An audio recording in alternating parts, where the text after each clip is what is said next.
हाय अस्सलाम वालेकुम। मैं निदाली मुबीन मज़हर एक बार फिर आपकी खिदमत में हाज़िर हूँ, ढेर सारा प्यार लेकर, ढेर सारी एनर्जीज़ लेकर और एक अच्छे से टॉपिक के साथ, क्योंकि कल होने वाला है फुल मून और मैं देखना चाहूँगी कि आप जो इतने सैड रहते हो इस फुल मून में आपकी और आपके पर्सन्स की क्या एनर्जीज़ रहने वाली हैं। ठीक है जी, और यही आज का हमारा टॉपिक है कि फुल मून पर आपकी और आपके पर्सन की क्या एनर्जीज़ रहने वाली हैं। तो लेट्स स्टार्ट, रीडिंग की तरफ जाते हैं। रीडिंग को स्टार्ट करने से पहले आपको बता दूं कि मेरी रीडिंग टाइमलेस होती है, जर्नल होती है, कलेक्टिव होती है और सभी किस्म के लोगों के लिए होती है, सिवाय अंडर 18 और सेम जेंडर सेक्स वालों के लिए मेरी रीडिंग नहीं होती। ठीक है जी, मुस्लिम, नॉन मुस्लिम, सभी किस्म के लोग, क्रिश्चियन, सिख, ईसाई, ब्राह्मण, जो किस्म के भी लोग हैं सभी लोग देख सकते हो। ठीक है, तो रीडिंग को जस्ट अंडर 18 और सेम जेंडर सेक्स वालों के लिए नहीं होती। तो रीडिंग को स्टार्ट करने से पहले एज़ यूजुअल हम दुआ करेंगे। मैं दुआ मांगती हूँ। आप अगर मुस्लिम हैं तो 3 दफ़ा दुरूद शरीफ पढ़ के फ़ौरन पॉजिटिव एनर्जीज़ में आ जाइए। अगर नॉन मुस्लिम हैं तो चाहें तो आप दुआ में शामिल हो सकते हैं, आमीन लिख सकते हैं, वरना टैप टैप करके आप 10 मिनट रीडिंग को आगे भी लेके जा सकते हैं। ठीक है जी, तो मैं दुआ शुरू करने जा रही हूँ। बिस्मिल्लाहिर्रहमानिर्रहीम। अल्लाहुम्मा सल्ली अला मोहम्मद वाले मोहम्मद, अल्लाहुम्मा सल्ली अला मोहम्मद वाले मोहम्मद, अल्लाहुम्मा सल्ली अला मोहम्मद वाले मोहम्मद वाजिल फराजहुम। बिस्मिल्लाहिर्रहमानिर्रहीम। ए अल्लाह, ए यकता, ए यगाना, ए मौजूदा, ए बहुत ज़्यादा सखी है, फैलाने वाले, है करम करने वाले, बहुत ज़्यादा देने वाले, बहुत ज़्यादा बख्शिश वाले, ए बेपर्दा, ए बेऐब, ए ज़मीन और आसमान को बिला मुना पैदा करने, ज़िंदा को मुर्दा और मुर्दा को ज़िंदा करने पे खालिक को कादिर, कादिर मुतलिक। मैं तुझे अरुहुर राहिमीन होने का वास्ते, मैं तुझे तेरे अरुहुर राहिमीन होने का वास्ते, मैं तुझे तेरे अरुहुर राहिमीन होने का वास्ते, जिस तरह तूने अपने कलाम कुरान पाक की हिफाजत में, इस तरह हमारी हिफाजत में, जिस तरह तूने अपने रसूलों की मदद में, इस तरह हमारी मदद फरमा दिया। मेरे खालिक मालिक, तुझे वास्ता देती हूँ तेरी कुबराई का, जिस तरह तूने हज़रत आदम अलैहिस्सलाम की खताओं को माफ़ फरमा के अम्मा हवा से मिला दिया और उनको नबियों का बाप बना दिया। इस तरह हमारी खताओं को माफ़ फरमा के हमें उम्मत मोहम्मदी की बेहतरीन उम्मतों में शामिल फरमा दे, हमें अपनी जन्नत में बाइज़्ज़त जाने की इजाज़त आ फरमा दिया। मेरे खालिक मालिक, में गुनाह कबीरा सगीरा से बचा लिया। मेरे खालिक, जिस तरह तूने हज़रत इब्राहीम अलैहिस्सलाम को आतिश नमरूद से बचाया, हमें दौरे दज्जाल से बचा लिया, आतिश बरज़ख से बचा लिया और आतिश जहन्नुम से बचा के हमें अपने जन्नत की रहमतों में शामिल फरमा लिया। मेरे खालिक, जिस तरह तूने इस्माईल अलैहिस्सलाम को ज़िबा अज़ीम का तोहफ़ा अता फरमाया, हमें शहादत हुसैनी का तोहफ़ा अता फरमा दिया। मेरे खालिक मालिक, जिस तरह तूने हज़रत अय्यूब अलैहिस्सलाम को आजमाइशों के बाद सब्र और इस्तक़लाल की तौफ़ीक अता फरमा के बेहतरीन इनामात से नवाजा, मौला हमें भी अपनी आजमाइशों पर, पहली बात कि हम तेरी आजमाइशें देने के काबिल ही नहीं है, फिर भी अगर तू हमारी आजमाइश ले ही रहा है खालिक व मालिक, बेशक तू फरमाता है कि मैं तुझे तेरी इंसान को उसकी ताकत से ज़्यादा किसी को नहीं आजमाता। मेरे खालिक व मालिक, हमें सब्र करने की तौफीक है मौला। जिस तरह तूने हज़रत यूसुफ अलैहिस्सलाम को अंधेरे कुएं से निकाल के मिस्र की शहनशाह बादशाह हुक्मरानी अता फरमा दिया। मेरे खालिक व मालिक, हमें इन अंधेरे मायूसियों की दलदलों से निकाल कर अपनी रहमतों की शहनशाह बादशाह हुक्मरानी अता फरमा दे, हमारी मुश्किलों को आसान फरमा दे, हमें अपनी रहमतों में सुरखरू फरमा दे। मेरे खालिक व, जिस तरह तूने बीबी मरियम अलैहिस्सलाम को की गैबी वसीले से मदद, इस तरह हमारी मदद फरमा दे। जिस तरह तूने हज़रत मूसा अलैहिस्सलाम छोटे नबी के की उम्मत पर मोनो सलवा नाजिल फरमाया, मोहम्मद मुस्तफ़ा सल्लल्लाहु अलैहि वसल्लम की उम्मत है, मौला हम पे अपने मौला हसन के दस्तरखान से मोनो सलवा उतार दे। बेहिसाबी रिज़्क़ और बेहिसाबी दौलत है, अपनी ज़ात के सिवा हमें किसी कमीने का मोहताज न करना है। मेरे खालिक, जिस तरह तूने हज़रत नूह अलैहिस्सलाम को सफ़ीना निजात अता फरमाई, हमें सफ़ीना हुसैनी और सफ़ीना फ़ातिमिया अता फरमा दे। मेरे खालिक, मोहम्मद मुस्तफ़ा सल्लल्लाहु अलैहि वसल्लम की गुनहगार उम्मत है, तो अपना रहम फरमा दे। मोहम्मद के सदक़े, मोहम्मद मुस्तफ़ा सल्लल्लाहु अलैहि वसल्लम के पहले दीदार, पहली मुस्कुराहट, पहले आंसू के सदक़े में हमारे गुनाह कबीरा सगीरा माफ़ फरमा के हम पे अपनी रहमतें नाजिल फरमा दे। मेरे खालिक व मालिक, जो लोग बे औलाद हैं उन्हें फ़ातिमा ज़हरा सलाम अलैहा के शिकस्ता पहलू के सदक़े में, बीबी रुबाब की जुड़ी हुई झोली के सदक़े में उन्हें साहिब औलाद कर दे। जिन्हें बेटों की ख्वाहिश अली असगर की गुलाम अता फरमा दे, जिन्हें बेटियों की ख्वाहिशों ने बालिस्किना की कनीज़ अता फरमा दे। जो बच्चे पढ़ाई के इम्तिहानात में किसी भी किस्म के एग्ज़ाम दे रहे उन्हें कामयाबी और कामरानी अता फरमा दे। जो बच्चे अपने माँ बाप के नाफरमान हैं उन्हें अली असगर और मौला अली अकबर के सदक़े में माँ बाप के फरमा बरदार बना दे। जो वालदैन माँ बाप अपने बच्चों की नाफरमानी की वजह से परेशान है, मौला उनकी परेशानियों को ख़त्म फरमा के बच्चों को फरमा बरदार बना दे। मेरे खालिक व मालिक, जो माँ बाप अपने बच्चे बच्चियों के रिश्तों के लिए परेशान है, जो कि आज की दुनिया में सबसे बड़ा मसला बेहतरीन वर और बेहतरीन बीवी का मिलना है, मौला उन सब के लिए सानियाँ पैदा कर दे। जो लोग लव मैरिज करना चाहते, बीबी जुलेखा और हज़रत यूसुफ अलैहिस्सलाम के निकाह के सदक़े में उनके बेहतरीन वर मिला दे। जिनकी शादियों में डिले हो गया, बीबी खतीजा सलामुल्लाह अलैहा और रसूलुल्लाह सल्लल्लाहु अलैहि वसल्लम के निकाह के सदक़े में उनके निकाह जल्द से जल्द फरमा दे। जो लोग बेरोज़गार हैं, मौला हसन के दस्तरखान से उनके लिए रोज़गार का इंतज़ाम फरमा दे। मेरे खालिक, मनो सलवा की सूरत में हमारे लिए रास्ते रास्ते खोल दे। जो जो परेशानी है मौला हज़रत मूसा की उम्मत के लिए समंदर में 12 रास्ते खोल दिए। हमारी हर मुश्किल और परेशानी को ख़त्म फरमा के 12 और 14 मासूमीन के सदक़े में बेहतरीन वसीले बना दिया। मेरे खालिक मालिक जो लोग परदेश में उनको खैर वफियत से अपने घर वालों से मिला दे। जो परदेश जाना चाहते हैं उनके लिए सानिया और इसबाब पैदा कर दे। जो इमिग्रेशन स्टडी के सिलसिले में जान जाते हैं उनके सानिया पैदा कर दे। मेरे खालिक मालिक जो इल्मी मार्फत चाहते हैं उनको रूहानी मार्फत अता फरमा दे। मुझ समेत उन सबको रूहानी मार्फत अता फरमा दे। मेरे खालिक मालिक जो लोग बेजुर्म असीर हैं उन्हें दुनिया के किसी भी कोने में और कोई भी मौला असीरान शाम के सदक़े में उन्हें रिहाई की खबर सुना दिया। मेरे खालिक मालिक मुल्क पाकिस्तान की हिफाजत फरमा दे। मेरे खालिक मालिक पाक फ़ौज की हिफाजत फरमा दे। मेरे खालिक मालिक मुल्क फ़लस्तीन और फ़लस्तीनी मुसलमानों की हिफाजत फरमा उम्मत मुस्लिमा पूरी दुनिया में रुसवा हो रही है। मेरे खालिक मोहम्मद मुस्तफ़ा की मुस्कुराहट के सदक़े पे अपना रहम और करम फरमा दिया। मेरे खालिक मालिक जिस तरह खाना काबा की हिफाजत के लिए तूने अबाबील को भेजा, मस्जिद अक्सा की हिफाजत के लिए मेरे वक्त के इमाम साहिब को भेज दे मौला। ए मेरे खालिक मौला तू लायक परस्ती है, तू लायक इबादत है मौला, तू इबादत के काबिल है। मेरे खालिक मैंने तुझे गवाह करके अपने हर जिंदा मुर्दा दुश्मन को माफ़ किया, इसलिए नहीं कि मौला कि मैं बहुत सकी मुझे मेरे खालिक मालिक मुझे तुझसे डर नहीं लगता, मुझे तेरी नाराज़गी से डर लगता है। मेरे खालिक मालिक मुझे कब्र से डर नहीं, मुझे कब्र के अंधेरों से डर लगता है। मेरे खालिक मालिक मुझे बरज़ख से डर नहीं, मुझे बरज़ख की सख्तियों से डर लगता है। मेरे खालिक मालिक मुझे रोज़े क़यामत महशर के दिन से डर नहीं लगता, मुझे रोज़े महशर 1,24,000 पैगम्बर और उनकी उम्मतों के सामने रुसवा होने से डर लगता है। मैं मोहम्मद की गुनाहगार उम्मत हूँ मौला, मुझे अपने प्यारे महबूब की मुस्कुराहट के सदक़े में सुरखरू फरमाना है। मेरे खालिक मालिक मुझे पुले सरात से डर नहीं लगता, मुझे पुले सरात में गिरने से, दोज़ख में गिरने से डर लगता है। मेरे खालिक तू रहमान और रहीम, तुझे फातिमा तो ज़हरा की शिकस्ता पहलू का वास्ता है, तहज्जुद में मांगी जाने वाली दुआओं के साथ गाजी बास के कटे हुए बाजुओं का वास्ता, तुझे 12 इमाम 14 मासूमीन का वास्ता देती हूँ कि अपने जिनका एक एक सजदा, जिनके आखिरी सजदों में तेरे दीन को बचाने की काबिश थी मौला, मैं 12 इमाम 14 मासूमीन के आखिरी सजदों का वास्ता देती हूँ। मेरी दुआओं पे कबूलियत की मोहर लगा दे मौला। मैंने जो मांगा वो भी अता कर, जो नहीं मांग सकी वो भी अता कर। हर जवान बच्ची को पर्दा करने की तौफीक अता फरमा दे। मेरे खालिक उम्मत मुस्लिमा की बेटियों को पर्दे की तौफीक अता फरमा। जहाँ दुनिया में जहाँ कई औरतें ज़लील और रुसवा हो रही हैं, बदनाम हो रही हैं, ये जो भी किसी भी मुश्किल या सिनेरियो में मौला उनके लिए आसानियाँ फरमा दे। जिसके दिल में इस वक्त जो जायज़ हाजत है, परेशानी है, उनकी परेशानी को ख़त्म फरमा के हाजतों को कबूल फरमा। जिससे मुझे अपने अरीज़े दिए हैं मेरे खालिक व मालिक, उन सब के अरीज़ों को मैं तेरी बारगाह इलाही में रखती हूँ। जिस तरह मैं तहज्जुद की नमाज़ में तेरे आगे रखती हूँ मौला, तू कबूल करने वाली ज़ात है। मेरा काम सिर्फ एक डाकिए का, मेरा काम है कि अरीज़े ला के तेरी बारगाह में रखना। उन अरीज़ों को मौला अपनी बारगाह इलाही में कबूल व मंजूर फरमा और जिसकी जो भी हाजत है उसे कबूल हो। मैंने जो मांगा वो भी अता कर, जो नहीं मांग सकी मौला वो भी अता कर। जो मेरे हक़ में बेहतर है वो भी अता कर, जो हमारे हक़ में बेहतर नहीं मौला उसे बेहतरीन तर करके अता फरमा दे। मेरे खालिक मालिक मेरे किरदार को इतना बुलंद कर दे, इतना पाक व पकीज़ा कर दे, मेरे ज़ाहिर को मेरे बातिन को, कि जब लोग मुझे देखें तो मुझे मेरे नाम से नहीं, मुझे मेरे किरदार से जाना जाए कि ऐसी होती हैं मोहम्मद की सल्लल्लाहु अलैहि वसल्लम की कनीज़ें, ऐसी होती हैं फातिमा तो ज़हरा सलामुल्लाह अलैहा की कनीज़ें, ऐसे होते हैं उम्मत मुसलमा के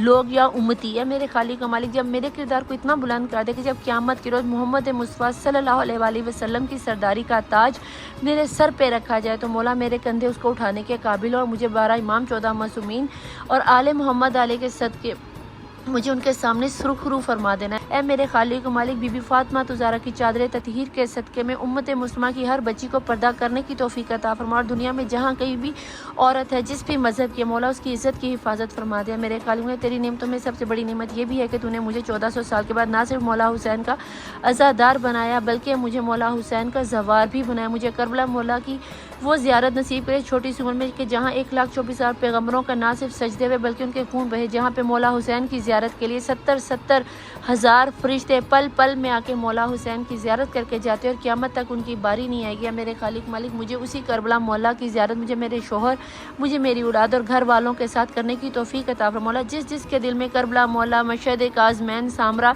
शाम, मक्का, मदीना की हसरत है मौला, उन सब के साथ मुझे भी ये ज़ियारत करने की तौफीक अता। मुझे मेरे मालिक जिस के दिल में रूहानी मार्फत पाने की तलब है मौला उनको रूहानी मार्फत आ। जो लोग बे औलाद हैं मौला अली अस्कर के सदक़े में उन्हें साहिब औलाद कर दे। बीबी रुबाब की उजड़ी हुई झोली से बीबी फातिमा तो ज़हरा सलामुल्लाह अलैहा के शिकस्ता पहलू और मोहसिन की शहादत के सदक़े में सबको साहिब औलाद फरमा दे। जिन्हें बेटों की ख्वाहिश अली अस्कर की गुलाम अता फरमा दे, जिन्हें बेटियों की ख्वाहिशों ने बालिस कीना की कनीज़ अता फरमा दे। जो मेरे हक़ में बेहतर है वो भी अता कर, जो हमारे हक़ में बेहतर नहीं मौला से बेहतरीन तर करके अता अता फरमा दे मेरे खालिक मालिक।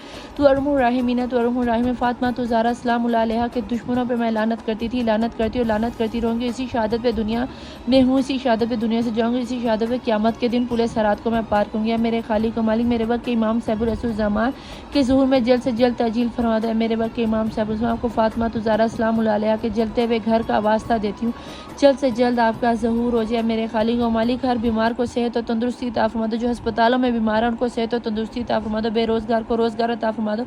ए मेरे खालिक मालिक मुझे नहीं पता लोगों के दिलों में क्या क्या आ जाता है, तुझे तेरे रहमान होने का वास्ता थी और राहिमीन है मौला। अली असगर के जलते हुए झूले के सदक़े में सबकी दुआओं पे कबूलियत की मोहर। या काशिफुल करबान वजीउल हुसैन शिफ करवी बेहके एकुल हुसैन। ए मेरे खालिक मालिक मौला गाजी अब्बास की कटे हुए बाजुओं के सदक़े में हमारी दुआओं पे कबूलियत की मोहर लगा दे मौला। मैंने जो मांगा वो भी अता करो, जो नहीं मांग सकी वो भी अता कर। अल्लाहुम्मा सल्ली अला मोहम्मद आले मोहम्मद वाजिल फराजुम। अल्लाहुम्मा सल्ली अला मोहम्मद वाले मोहम्मद वाजिल फराजुम। अल्लाहुम्मा सल्ली अला मोहम्मद वाले मोहम्मद वाजिल अजिल व फराजुम। Welcome to my channel the tarot world Nida Ali Mubeen Mazhar. देखती आंखों सुनते कानों, आप सबको मैं निदा अली मुबीन मज़हर का बहुत सारा प्यार, बहुत सारा सलाम, बहुत सारी मोहब्बत। I love you each one of you, जिन लोगों ने मेरे चैनल को लाइक किया, सब्सक्राइब किया और थम्स अप लगा के जाते हो, प्यारे प्यारे कमेंट्स करके जाते हो। अगर आप मेरी रीडिंग पर फर्स्ट टाइम आए हो तो रीडिंग को पूरा देखना और दुआओं में शामिल होने के बाद आमीन लाजमी लिख दिया कीजिए। किसी एक की आमीन से क्या पता किसकी ज़िंदगी संवर जाए। ठीक है जी, तो रीडिंग को स्टार्ट करते हैं। देखते हैं कि इस फुल मून में आपकी और आपके पर्सन की क्या एनर्जीज़ रहने वाली हैं। तो सबसे पहले पॉजिटिव एनर्जीज़ में आ जाएं और लेट्स स्टार्ट। देखते हैं कि आप इस फुल मून में क्या फ़ील करने वाले हैं और आपके पर्सन की आपको लेकर क्या थॉट्स रहने वाली हैं। ठीक है जी, स्प्रेड बहुत ही प्यारा खुल गया आज, मज़ा आ गया स्प्रेड खोल कर। बिस्मिल्लाहिर्रहमानिर्रहीम। 2 कार्ड आपके होंगे, 2 कार्ड आपके पर्सन के होंगे और जो बॉटम ऑफ द डेक के कार्ड होगा वो आपकी म्यूचुअल एनर्जी होगी। ठीक है जी, ये आपका और यहाँ से लेंगे हम ये और ये ले लेते हैं। अब हम यहाँ से इनको उठाते हैं और देखते हैं कि आपके म्यूचुअल एनर्जी आप लोगों की क्या निकल के आती है।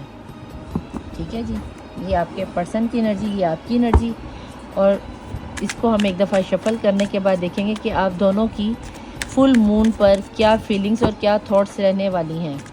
हम यहाँ पे रीडिंग कर रहे हैं फीलिंग्स और थॉट की।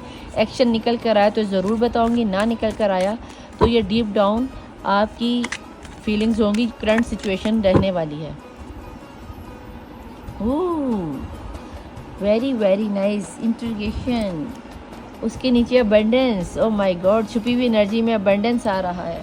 निदा पी ले लो ले लो ले लो, कार्ड ज़्यादा हो जाएंगे और एनर्जीज आपकी उसमें काम आ जाएंगी। बिस्मिल्लाहिर्रहमानिर्रहीम। अंडरस्टैंड, कहीं ना कहीं आप अपने पर्सन को अंडरस्टैंड करना चाह रहे हो, पार्टिसिपेट, इस रिश्ते को बचाने के लिए पार्टिसिपेट करना चाह रहे हो और आपको करना ही पड़ेगा क्योंकि यहाँ पे यूनिवर्स ने आपको एक करने के बारे में ठान लिया है। आपके पर्सन क्या सोच रहे हैं, माइंड गेम। आपके पर्सन तो सिर्फ बहुत ज़्यादा टेंशनों में है, परेशानियों में है। आपकी निस्बत आपके पर्सन फ़िलहाल कुछ ज़रूरत से ज़्यादा ही परेशान है। कोई घर की टेंशन हो सकती है, कोई जॉब की टेंशन हो सकती है, बिज़नेस की टेंशन हो सकती है, हालात की टेंशन हो सकती है। Last but not the least आगे है कंपैरिजन। कहीं ना कहीं माइंड गेम में आपके पर्सन आपको थर्ड पार्टी, तो यहाँ पे कंपैरिजन से कंफर्म तौर पे आ गया कि आपकी लाइफ में थर्ड पार्टी सिचुएशन लाजमी है। अब चाहे वो आपके ससुराल वाले हैं, जॉब है, दोस्त है, साली है, दरानी है, ये वो XYZ, कोई भी थर्ड पार्टी हो सकती है। ठीक है जी, ज़रूरी नहीं कि ये कोई एक्स्ट्रा मैरिटल अफेयर हो, ज़रूरी नहीं कि कोई डिवोर्सी के लिए। अगर आप मैरिड भी हो तो हो सकता है कि थर्ड पार्टी में ये आपकी सास हो, आपके देवर हो, आपकी जेठ हो, आपके साले हों, आपका कोई भी वैसे सास ससुराल में भी कोई निकल के आ सकता है, या आपकी सालियाँ बहनें वगैरह भी हो सकती हैं। लेकिन यहाँ पर मुझे आपके पर्सन किसी न किसी में आपके साथ आपको कंपेयर करते हुए नज़र आ रहे हैं।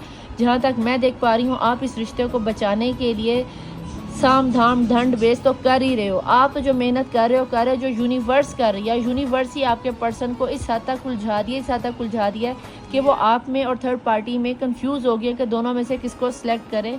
और ये यूनिवर्स की चलाई हुई गेम में कहीं ना कहीं मुझे एनर्जी बहुत ज़्यादा मज़े की नज़र आ गई। कहीं ना कहीं ये फुल मून आपके लिए एक ब्लेसिंग लेके आ रहा है। कहीं ना कहीं मुझे बहुत जल्द ऐसा फील होता है कि जैसे कि आपके पर्सन बहुत जल्द आपके हक़ में फ़ैसला लेने वाला है, क्योंकि यहाँ पे बॉटम ऑफ द डेक की एनर्जी में इंटरगेशन आ गई, यानी कि आपके पर्सन आपके लिए बेहतरीन फ़ैसला लेने वाले हैं। यहाँ पे ऐसा लगता है जैसे यूनिवर्स चाहती है कि अब आप दोनों ने जितनी आजमाइश देनी थी दे दी।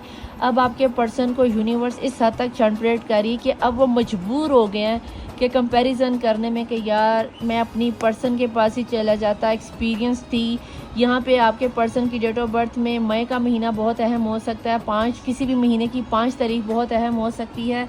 8 तारीख बहुत अहम हो सकती है। 4 तारीख बहुत अहम हो सकती है, क्योंकि यहाँ पे पार्टिसिपेशन में देखो 4 की एनर्जी आ रही है। कहीं ना कहीं अप्रैल का महीना बहुत अहम हो सकता है और कहीं ना कहीं यूनिवर्स के यहाँ पे 2 कार्ड आगे। अंडरस्टैंड कर रहे हो आप इस चीज़ को और आपको करना भी चाहिए।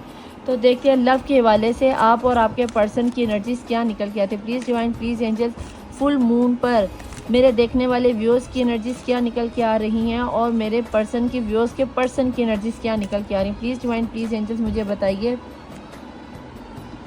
इमोशनल फ्रीडम, कहीं ना कहीं आप अपने पर्सन को बहुत ज़्यादा फ्रीडम दे रखी है हर लिहाज से। इमोशनली तौर पर आपने अपने जज्बात को मुकम्मल तौर पर ओपन अप कर दिया। आपने खुलकर अपने पर्सन के सामने बात रखी है या रखना चाह रहे हो कि भाई मैं तो तुमसे शादी करना चाहती हूँ या मैं तुम्हें या मुझे टाइम दो। जो भी बात करनी है अपने पर्सन पर खुलकर प्यार लुटाओ और खुलकर बात करो कि मुझे तुमसे प्यार चाहिए, मुझे तुमसे आहो आहो चाहिए। यानी कि अगर मैरिड हो तो खुल के आप बात करो कि भाई मुझे मेरा प्यार चाहिए, मुझे मेरा हक चाहिए, मुझे मेरी बेडरूम लाइफ सेटिस्फैक्शन वाली चाहिए। जिस तरह भी आप डील करते हो उस तरह इमोशनल फ्रीडम चाहिए। अब इमोशनल फ्रीडम को आप खुद ही समझ लो। मैं क्या आप लोगों के आगे, आप इतने बच्चे तो आप ही नहीं कि आपको समझ में नहीं आ रही मैं क्या कहना चाह रही हूँ। सेक्सुअल फ्रीडम आप इसको इजीली मैं कह लूँ तो आप सेक्सुअली तौर पर अगर सेटिस्फाइड नहीं तो अपने पर्सन से इस बार आप खुल के बात करो तो आपके पर्सन अच्छे से अंडरस्टैंड कर पाएंगे। और कहीं ना कहीं आपने अपने पर्सन को मुकम्मल तौर पर सेक्सुअल फ्रीडम, इमोशनल फ्रीडम दे रखी है, फुल ढील दी हुई है। इसी वजह से आपके पर्सन भी अब कंफ्यूज हो गया है कि आपकी तरफ आएँ या फिर अपने उस पर्सन के साथ रहते। अगर इस अंडरस्टैंडिंग में रहोगे, क्योंकि यहाँ पे अंडरस्टैंडिंग है, तो अपने पर्सन को थोड़ी सी ढील दे के रखो। आपके पर्सन आपकी तरफ ही आएंगे। आपके अंदर ये जो मासूमाना अंदाज़ है ना आपका कि अपने पर्सन को आज़ादी देना, फुल एंजॉय करना, मासूमियत आपकी बहुत ज़्यादा है। आपके अंदर सादगी बहुत ज़्यादा है। आप सादगी में भी अपने पर्सन को बहुत ज़्यादा गाइड कर जाते हो। आप उनको, यानी कि एक इंसान में होते हैं ना, नॉलेजेबल होता है लेकिन उसके अंदर गुरूर बहुत होता है। नहीं, आप में वो चीज़ नहीं। आप इतने एक्सपीरियंस हो गए हो कि अब आप अपने पर्सन को इजीली टैकल कर लेते हो। अब आप किसी चीज़ को पहले शायद आप हाइपर कर लिया करते थे, किसी की बातों में आके गुस्से में आ जाते थे, लड़ना शुरू कर देते थे। अब कहीं ना कहीं आप कहते हो इग्नोर कर दो यार, ठीक है जान दो, होता हो जाए, नहीं होता तो ना सी भाड़ में जाए। शायद इसलिए इमोशनल फ्रीडम आए कि अब आपने अपने आप की केयर करना शुरू कर दिया। अब आपको आपकी वर्थ नज़र आना शुरू हुई। अब आपको आपके अंदर अपने लिए अब आपने जीना शुरू किया। बेसिकली बच्चा हमेशा अपने लिए जीता है, उसको अपने लिए हर चीज़ चाहिए। आपने अब ज़िंदगी को अपने एक नए विजन से देखना शुरू किया। और अगर देखना शुरू किया है तो थैंक यू सो मच कि अगर मेरी हीलिंग से या किसी भी टैरो रीडर की हीलिंग से आपने अपने आप पर वर्क करना शुरू किया तो बहुत अच्छा शुरू किया। प्लीज़ डिवाइन, प्लीज़ एंजल्स बताएं कि ऐसे सिनेरियो में मेरे देखने वाले व्यूअर्स के पर्सन की फुल मून पे क्या एनर्जीज रहने वाली है। वो तो भाई आपकी तरफ आने के बारे में सोच रहे हैं, कहीं ना कहीं वो आपकी तरफ आने के बारे में सोच रहे हैं, कंपैरिजन कर रहे थे, डेटिंग करना चाह रहे हैं। ये कल की एनर्जी में भी था। बहुत शिद्दत से यूनिवर्स आपके पर्सन को आपकी तरफ धकेल रही है। आपने यहाँ पे अपनी मासूमाना अंदाज से उनकी डेटिंग के, उनके प्रपोजल को एक्सेप्ट करना है। आपने उनको इनकार बिल्कुल नहीं करना। आपने देखना है कि वो आने वाला पर्सन आपको किस पॉइंट ऑफ व्यू से बात करता है। एकदम बेलन लेके खड़े ना हो जाना, ये मेरे नाम कर दे, वो मेरे नाम कर दे, मैंने शादी करनी है, मेरे साथ निकाह कर, मेरे साथ वो निकाह कर, मेरे साथ मंगनी कर, ये कर वो कर। कहीं ना कहीं मुझे अब ऐसा लगता है जैसे आपके पर्सन को आपने अपने आप पर वर्क करना शुरू किया। आपके पर्सन को आपकी वर्थ महसूस होना शुरू हुई है। कहीं ना कहीं वो आपके साथ वही मासूमियत दोबारा से एंजॉय करना चाह रहे हैं। डिवाइन मैस्कुलिन, कहीं ना कहीं उनका थोड़ा सा ईगो आ जाता है। कहीं ना कहीं उन्होंने अपने आप को डिफेंस करना शुरू किया थर्ड पार्टी से या आपसे या अपने इमोशन से। जैसे आपने फ्रीडम दिया वो अपने आप को कवर करना शुरू हुए हैं। कहीं ना कहीं उन्हें लगता है कि उन्होंने ज़रूरत से ज़्यादा ही अपने आप को कठोर कर लिया था, ज़रूरत से ज़्यादा ही अपने आप को बंद कर लिया था। अब कहीं ना कहीं वो एक पावरफुल फैसला लेकर आपकी तरफ आएंगे। निदापी ऐसा नहीं होता। आपकी रीडिंग आप कहती कुछ, भाई मुझे जो कार्ड नज़र आता है मुझे नहीं पता होता मैं किसकी एनर्जी में ट्यून इन हूँ। यहाँ पे किसी ना किसी की एनर्जी में तो ट्यून इन होते हैं। आप कसम से आप यकीन करो, आप कमेंट्स में आके देखा करो लोग कैसे कहते हैं, कैसे थैंक यू बोल रहे थे, नहीं तो आप ही ऐसा लग रहा है जैसे आप हमें ही पढ़ रहे हो। लेकिन ये म्यूचुअल एनर्जी होती है। अगर आपको लगता है कि आपके साथ रीडिंग रेजोनेट नहीं हो रही तो आप पर्सनल रीडिंग लेके जस्ट अपनी ही एनर्जीज़ को लिया करो, ठीक है। फुल मून पे मुझे ऐसा लगता है कहीं ना कहीं आपके पर्सन डिफेंसिव होते भी नज़र आते हैं और डिफेंसिव रहते हुए आपको डेटिंग भी करना चाह रहे हैं। और जनाब सेल्फ़ रिस्पेक्ट, कहीं ना कहीं आप दोनों को ही अपनी सेल्फ़ रिस्पेक्ट करनी चाहिए। छुपी हुई एनर्जी में आप दोनों ही एक दूसरे के बिना अधूरे अधूरे अकेले अकेले हो और आप दोनों ही एक दूसरे की कमी को फील कर रहे हो, ठीक है जी। ये छुपी हुई एनर्जी है। कहीं ना कहीं मुझे ऐसा लगता है जैसे आप अपने पर्सन के साथ एक लॉन्ग वे पे निकलना चाहते हो। आपके पर्सन अपने अंदर ये जो माइंड गेम है ना, अपने अंदर ही कोई इस तरह की गेम चला रहे हैं कि इस पर्सन को आपके साथ कंपेयर करके, जब भी कंपेयर करते हैं ना, वो जब आपको कंपेयर करते हैं। ऐसा नहीं कि उन्होंने सिर्फ आपको आज कंपेयर किया, उन्होंने तकरीबन लाया हर 2 दिन बाद, हर 3 दिन बाद, हर घंटे बाद वो आपको अपनी फर्स्ट पार्टी के साथ या थर्ड पार्टी के साथ कंपेयर करते हैं और आपको ही फर्स्ट पे पाते हैं। और यही सोच में वो अब आपको रिस्पेक्ट करने लगे। यहाँ पे मैंने आपको पहले ही कहा कि अब आपने अपनी वर्ड समझी, आपने अपनी रिस्पेक्ट करना शुरू किया। यहाँ पे एंजल्स भी बॉटम ऑफ द डेक में कह रहे हैं कि अपनी रिस्पेक्ट करो, आपके पर्सन ऑटोमेटिकली आपके पास आ जाएंगे। और अगर इन्होंने आना है तो ये बेटा जी ये डेफिनेटली आपकी लाइफ में आएंगे ही आएंगे। और इंटरगेशन से आपने अपने आप को पॉजिटिव एनर्जी में रखना है, क्योंकि मैं यहाँ पे आप ही को कह सकती हूँ कि बेटा जी अपने आप को पॉजिटिव एनर्जीज में रखो। आपका पॉजिटिव रहना आपके पर्सन को आपकी तरफ इस तरह लेगा जैसे कोई मैग्नेटिक पावर अपनी तरफ खींचती है, ठीक है जी। अब हम यहाँ पे ये देख लेते हैं कि आपकी एनर्जी में टैरो से क्या नज़र, मैं पहले हाँ उल्टे ही पकड़े हैं ये, अब सीधे में। अब हम यहाँ पे ये देख लेते हैं कि टैरो से क्या नज़र आता है, आप किस एनर्जीज़ में हो और आपके पर्सन फुल मून पर क्या सोच रहे हैं, क्या थॉट्स हैं और क्या चीज़ें हैं। आप इमोशनली फ्रीडम चाहते हो, आप अपने पर्सन के साथ दोस्ताना माहौल में पहले जैसा माहौल चाहते हो और आपके पर्सन आपकी लाइफ में आ रहे हैं। क्यों आ रहे हैं? क्योंकि जिस भी इस सिनेरियो में, वो चाहे घर वालों में है, ससुराल वालों में है, दोस्तों में है, यारों में है, परदेश में है, दूर है, कहीं ना कहीं वो इस वक्त आपके पास आके एक क्वालिटी टाइम गुजारना चाहते हैं। ये भी थॉट है, अभी एक्शन आता हुआ मुझे नज़र नहीं आता, लेकिन ये कंफर्म बात है कि आपके पर्सन के दिलो दिमाग में इस वक्त आपका भूत पूरी तरह से सवार हुआ है, ठीक है जी। और वो कंफ्यूज हो रहे हैं कि ये आपके भूत को कैसे उतारें और जो फर्स्ट पार्टी या थर्ड पार्टी सिचुएशन जो भी सिनेरियो है उनके भूत को कैसे उतारें। तो वो भूत ये यूनिवर्स उतारेगी, आप टेंशन ना लो। आपने बस अच्छे से मैनिफेस्ट करना है। आप ये जो 5D में अपने पर्सन के साथ नेगेटिव कमेंट कर देते हो ना, वो नहीं करना। आपने 5D में भी टेलीपैथी से भी आपने अपने पर्सन को पॉजिटिव एनर्जीज ही भेजनी। प्लीज़ डिवाइन, प्लीज़ एंजल्स मुझे बताएं आप कोई ऐसा फ़ैसला उठाने वाले हो, कोई बेवकूफ़ाना फ़ैसला ना उठा लेना। एक न्यू शुरुआत तो कर ही रहे हो, लेकिन कहीं ना कहीं मुझे ऐसा लगता है जैसे आप जल्दबाजी में आके कोई उल्टा सीधा फ़ैसला ले लोगे कि अगर नहीं आता तो ठीक है मैं किसी और का इंतज़ार कर लेती हूँ। अगर आपको लगता है कि आपके पर्सन लौट के आएंगे तो डेफिनेटली आपको इंतज़ार करना चाहिए। और अगर आपको लगता है कि नहीं हमारे ब्रेकअप को 2 महीने 3 महीने 2 साल हो गया है तो भाई इसको जाने दो, नेक्स्ट को आने दो, ठीक है जी। या फिर अपनी पर्सनल रीडिंग लेके चेक करवा लो कि किसकी रीडिंग है। यहाँ पे कहीं ना कहीं मुझे आप बच्चों वाली हरकतें करते हुए नज़र आते हो, अहमकाना फ़ैसला लेते हुए नज़र आते हो, तो थोड़ा सोच समझ के फ़ैसला लेना। कहीं ना कहीं मुझे ऐसा लगता है 3 ऑफ सोर्ड का कार्ड, आपका दिल बहुत ज़्यादा टूटा है, शायद इसीलिए आपको अपने पर्सन पर गुस्सा बहुत आ रहा है और आपने सोचा हो कि मैं इस रिश्ते से निकल जाऊँ। लेकिन 3 ऑफ कार्ड का वैसे तो मैं रिवर्स में कार्ड लेती नहीं हूँ, अब ये रिवर्स में आ गया है। वैसे तो ये नेगेटिव कार्ड है, इसको मैं वैसे रख सीधा देती हूँ। कहीं ना कहीं मुझे लगता है कि जैसे आपके पर्सन ये सारा कंपैरिजन करने के बाद, सोच विचार करने के बाद आपके ज़ख्मी दिल पर मलहम लगाने वाले हैं। इस फुल मून पे कॉल टेक्स्ट मैसेज की तरफ उनकी बहुत ज़्यादा काविश है कि मैं अपनी पर्सन को बहुत ज़्यादा, उन्हें इस चीज़ का एहसास है कि उन्होंने आपका दिल दुखा दिया और आपको कहीं ना कहीं ये लगता है कि इस बंदे ने मेरा दिल इतना ज़्यादा दुखा दिया, इतना ज़्यादा दुखा दिया कि अब मैंने इसकी तरफ पलट के नहीं देखना।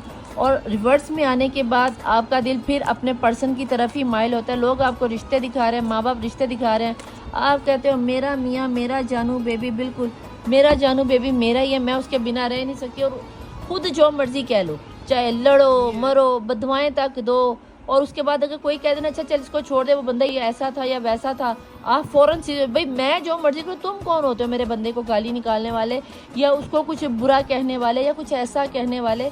तो भाई ऐसा वैसा आप जो मर्जी को कोई कह दे तो आप तलवारें लेकर खड़े हो जाते, हाँ हाँ मेरी मर्जी, मैं जो मर्जी करूँ, तुम हाँ हाँ होते कौन हो मेरे पर्सन के बारे में कुछ ऐसा वैसा कहने वाले।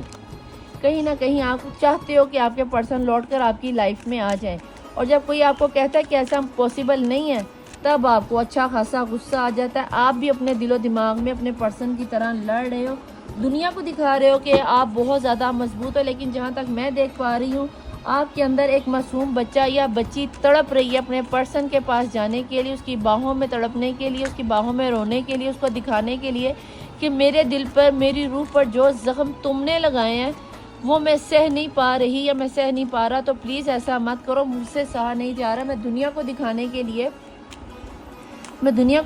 के लिए तो एक एम्प्रेस, एक बादशाह हूँ। तुम्हारा मुझे छोड़ के जाना मेरी सांसें निकाल के ले गया, मेरे दिल में वो ज़ख्म कर गया कि जो मैं तुम्हारे सिवा कोई भर नहीं सकता। और यही इमोशनल फ्रीडम आप अपने पर्सन को खुल के बताना चाहते हो, अपना दर्द दिखाना चाहते हो, इसीलिए शायद वो इमोशनल फ्रीडम आया। और आप कहीं ना कहीं अंडरस्टैंड कर रहे हो अपने पर्सन की मजबूरी को भी, कहीं ना कहीं आप बहुत अच्छे से अंडरस्टैंड कर रहे हो। आपको लगता है कि आज नहीं तो कल मेरा पर्सन लौट कर आएगा। प्लीज़ डिवाइन, प्लीज़ एंजल्स बताइए इसके अलावा क्या नज़र आता है आपको। बहुत ज़्यादा आजकल गुस्सा भी शायद फुल मून पे अक्सर लोगों को बहुत ज़्यादा गुस्सा आता है। क्वीन ऑफ वैन की एनर्जी, फायर की एनर्जी आ गई है। बॉटम ऑफ द डेक मैं एंड में देखूंगी, क्योंकि अभी मैंने आपके पर्सन की एनर्जीज को देखना है। वैसे वर्ल्ड का कार्ड था, मेड फॉर ईच अदर का सिनेरियो है, ये किसी का कार्मिक रिलेशन भी हो सकता है, लेकिन यहाँ पे मुझे आप लोगों में से बहुत ज़्यादा लोगों को गुस्सा आता हुआ नज़र आता है कि क्यों नहीं आ रहे। अक्सर लोग फुल मून पर गुस्से में आ जाते हैं, एग्रेसिव हो जाते हैं। यहाँ पर मुझे आप एग्रेसिव होते हुए ही नजर आते हो। प्लीज़ डिवाइन, प्लीज़ एंजल मुझे यहाँ पे बताएं मेरे देखने वाले व्यूअर्स के इस फुल मून पर क्या एनर्जीज रहने वाली हैं।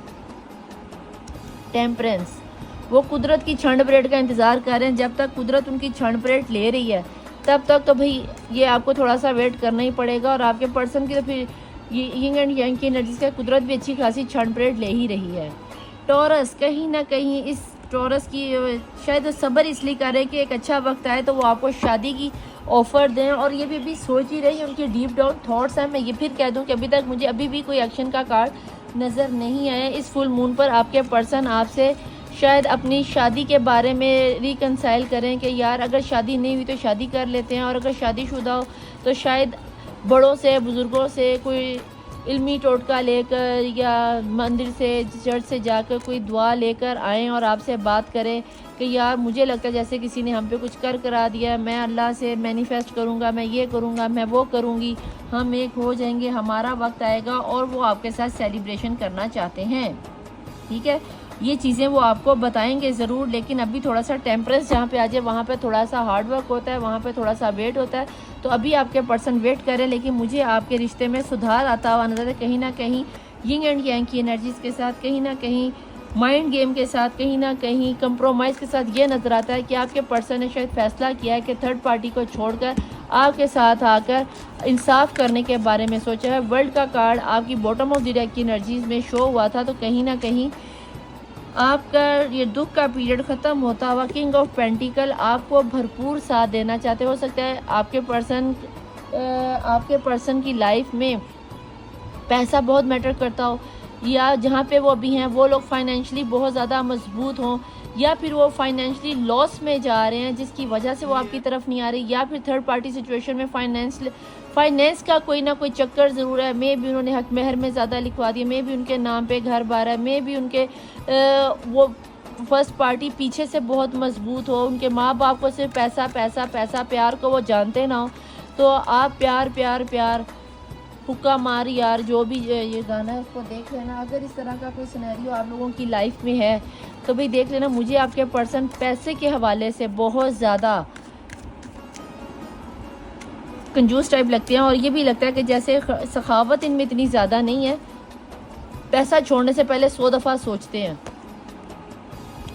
कहीं ना कहीं आपके पर्सन लौट के आ रहे हैं। जब मैंने शफल कर थी तब भी, ये शफलिंग के दौरान भी पॉपअप हुआ था, तो अगर ये पॉपअप हुआ है तो देख लो आपके पर्सन की एनर्जी में आ गया। आपके पास आ तो रहे हैं, आने के बारे में सोच तो रहे हैं, लेकिन मैं यहाँ पे एकदम पॉइंट ऑफ क्लियर कर दूं, आपका एकदम पॉइंट क्लियर कर दूं कि आपके पर्सन अकेले नहीं आएंगे। आपके रिलेशन में जो भी सिनेरियो चल रहा है, अगर फर्स्ट पार्टी है या थर्ड पार्टी है उनको साथ देखेंगे, अगर कोई बच्चे का सिनेरियो तो उनको साथ देंगे, अगर सास ससुराल वालों का कोई सिनेरियो है तो किसी भी कीमत पर उन्हें छोड़ेंगे नहीं। आपको कॉम्प्रोमाइज़ करना पड़ेगा, आपको अंडरस्टैंड करना पड़ेगा कि इनको साथ लेकर ही चलना है। और अगर आप इसे बर्दाश्त कर सकते हो, थर्ड पार्टी को, फर्स्ट पार्टी को, सास को, ससुराल को, माँ बहन भाइयों को, कहीं ना कहीं मैजिक की एनर्जी प्रेजेंट हुई हाई प्रीस्टेस के साथ, तो भाई कहीं ना कहीं आप लोगों में से 50% लोगों में हाई प्रीस्टेस की एनर्जीज के साथ मैजिक आता हुआ नज़र आता है। आपके पर्सन को रोका जाएगा, लेकिन देखते हैं डिवाइन के आगे कितनी देर तक चलती है। आपके पर्सन को लगता है कि आप ही उनकी विश फुलफ़िल हो, और अगर आप विश फुलफ़िल हो तो कहीं ना कहीं आप उनकी लाइफ को पूरा करते हो। और बॉटम ऑफ द डेक की एनर्जी के अंदर आ गया है जी एस ऑफ वैन, और आपके पर्सन बहुत ही जल्द बहुत अच्छी ऑफर लेकर आपकी लाइफ में आ रहे हैं। किंग ऑफ पेंटिकल के साथ क्वीन ऑफ पेंटिकल छुपी हुई एनर्जी में सोलमेट की एनर्जी कहीं ना कहीं मुझे यहाँ पे ये नज़र आती है।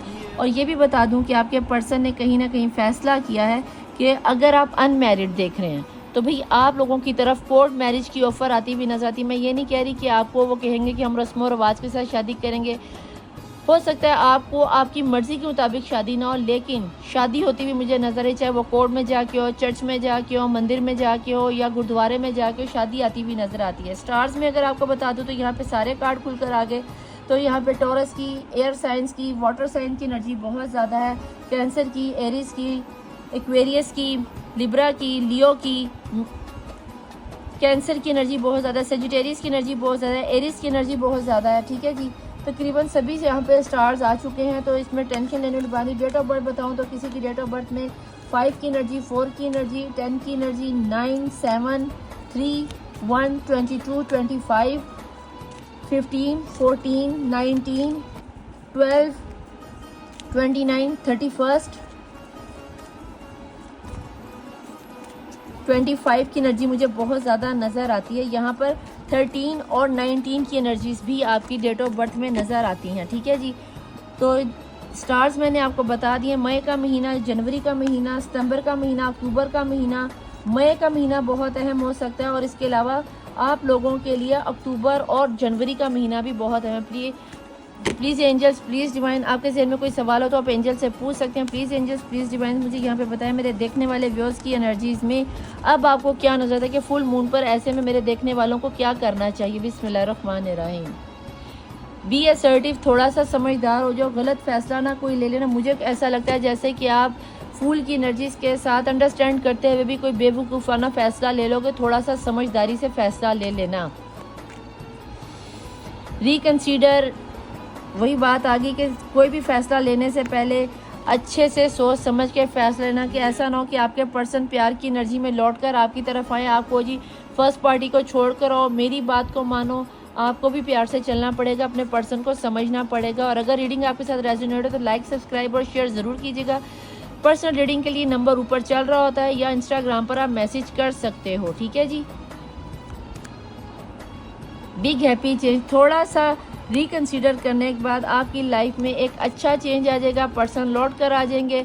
और कोई भी चीज़ या गेम जीतने के लिए आपको स्लोली विन द रेस करना ही पड़ता है। अपनी इंट्यूशन लेवल को सुनो, आजकल आपकी इंट्यूशन लेवल बहुत हाई हुई है, जिसकी वजह से एंजल्स आपको कह रहे हैं कि अपने आप को सुनो, यू आर रेडी। इस वक्त आपका इंट्यूशन लेवल फुल मून पर हाई हुआ है और आप रेडी हो इस रिश्ते के लिए। अगर आपको लगता है कि आपके पर्सन थर्ड पार्टी को, फर्स्ट पार्टी को या किसी भी प्योरिटी को आप कह रहे हो कि इसको छोड़ के आ जाओ, तो ऐसा नहीं छोड़ेंगे, ना वो आपको छोड़ेंगे ना ही वो थर्ड पार्टी को छोड़ेंगे। तो लिहाजा कोशिश ये करना कि आपके पर्सन आपको प्यार से अगर बुला रहे हैं तो आप प्यार से उनकी लाइफ में चले जाना। यहाँ पे हम देख लेते हैं कि फुल मून की एनर्जीज में आप लोगों के लिए आपके पर्सन के नेम और इनिशियल्स क्या निकल कर आते हैं। ठीक है जी, तो इसमें से आप लोगों की डेट ऑफ बर्थ भी निकल के आ सकती है और इनिशियल्स नेम भी निकल के आ सकते हैं। तो किसी के सिटी का नाम, गाड़ी का नंबर, फ़ोन नंबर या फुल नेम भी निकल के आ सकता है। तो देखते हैं कि क्या निकल के आता है।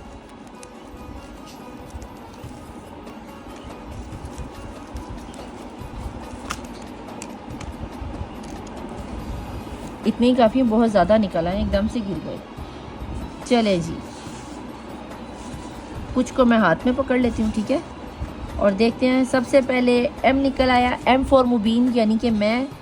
ब्लैंक पेपर यानी कि आपकी विश का विश है, आप जो भी विश मांगना चाहो, जो भी आपकी मन्नत मुराद है। WW फॉर वेस्ट इंडीज़, पता नहीं जो भी है। KS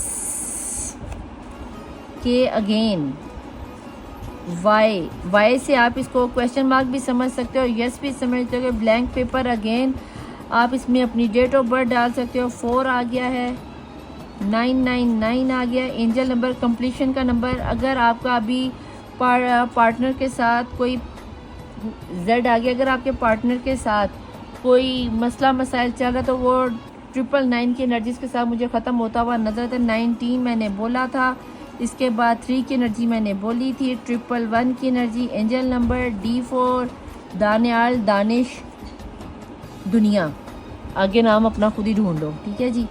11 मैंने बोला था। इसके अलावा Q की एनर्जी आ गई है, Q के साथ 8 नंबर, किसी की डेट ऑफ बर्थ। H की एनर्जी यहाँ पर आ गई है, E की एनर्जी यहाँ पर आ गई है, E ऐसे होता है।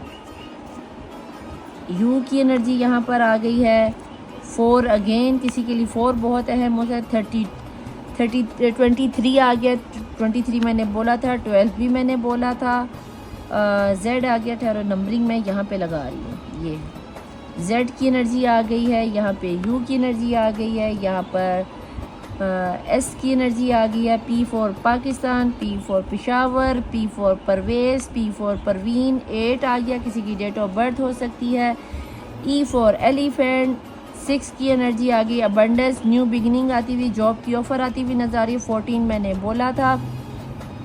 यहाँ पे 5 की एनर्जी आ गई है, किसी की डेट ऑफ बर्थ। 1 आ गया, जनवरी का महीना हो सकता है। 22 आ गया, 44 किसी की एज हो सकती है।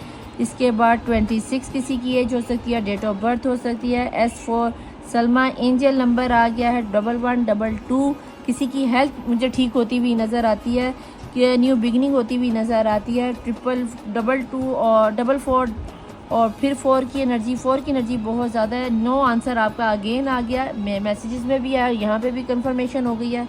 और यहाँ पे आ गया है 20, किसी की डेट ऑफ बर्थ हो सकती है, किसी के एज हो सकती है या डेट ऑफ बर्थ हो सकती है। यहाँ पर आ गया है जे के साथ अगेन नो। क्या नेगेटिव एनर्जी फैला रहे हो, 2 दफ़ा 3 दफ़ा नो आ रहा है। यहाँ पे आ गया U, यहाँ पर आ गया है M, यहाँ पे अगेन M आ गया है। 888 स्ट्रगलिंग का नंबर है, हो सकता है आप रिश्ते को बचाने की कोशिश कर रहे हो। ब्लैंक नंबर, यहाँ पे अपना या अपने पर्सन का इनिशियल लिख सकते हो। K आ गया है, K के बाद 15 की एनर्जी आ गई, 15 के बाद अगेन E आ गया है और फिर E आ गया है और उसके बाद U आ गया है। इसको आप नोटिस कर लो, इस महीने की या आने वाले 15 डेज़ में ये नंबर और इनिशियल आपके लिए बहुत अहम हो सकते हैं। अगर कोई नाम बनता है तो नाम बना लो, अगर कोई नेगेटिव एनर्जी में आप हो तो नो 2 दफ़ा आया है, तो ये आज की आने वाले 15 डेज़ की एनर्जी में नो वर्क करेगा, उसके बाद ख़त्म हो जाएगा।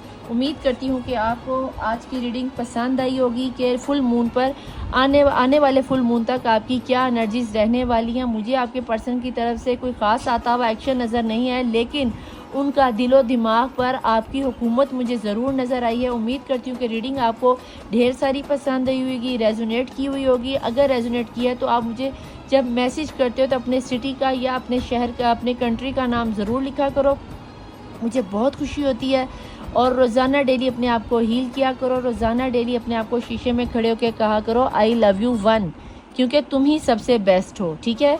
तो मैं चलती हूँ, मिलूँगी आपसे नेक्स्ट रीडिंग में। टिल देन अल्लाह हाफिज़, मौला वारिस, बाय।